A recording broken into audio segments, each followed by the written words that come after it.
Dummy museum से हमारे साथ मौजूद है हिलरी क्लिंटन। वेलकम। बड़ी मेहरबानी। उनके साथ बैठी हैं पीपल्स पार्टी की मशहूर जियाली। हाय से लिखी हाल है जी, वेलकम चाची।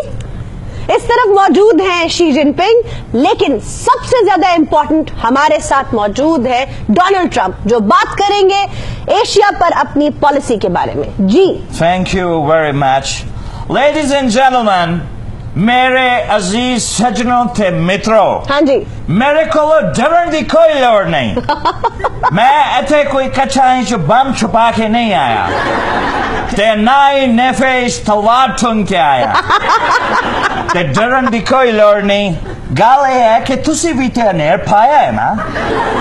देखो ना, बंदा नसदा है सूडान तो, अच्छा, और दे बाद फिर वो लुकदा है अफगानिस्तान विच, ते फिर लभदा है हरीपुरो। ते हरीपुर उथे पता नहीं मिठा कहा उगदा है की है। वैसे हरीपुर में सुने 2 जर्दियों वाला आंडा भी लग जाता है। जी मिल जाता है।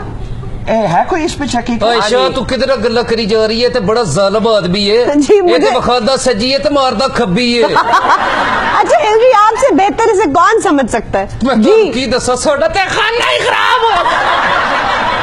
चल भैणा कोई गल नहीं, ताड़ा साड़ा दुख साझा ही है। छड़ जी जी, हजूर गल ये है कि मैनू तुहाडे ते पूरा एतमाद हैगा। लेकिन लगता सानू नहीं है। नहीं, एतमाद मैनू पूरा हैगा, लेकिन मेरे भी तो छोटे छोटे बच्चे ने। जी काफी सारे। एडी सोहनी मेरी बेगम हैगी। एक गल लोका छोटे- लोकां नूं नहीं दसी दी कि एडी सोहनी मेरी बीवी है।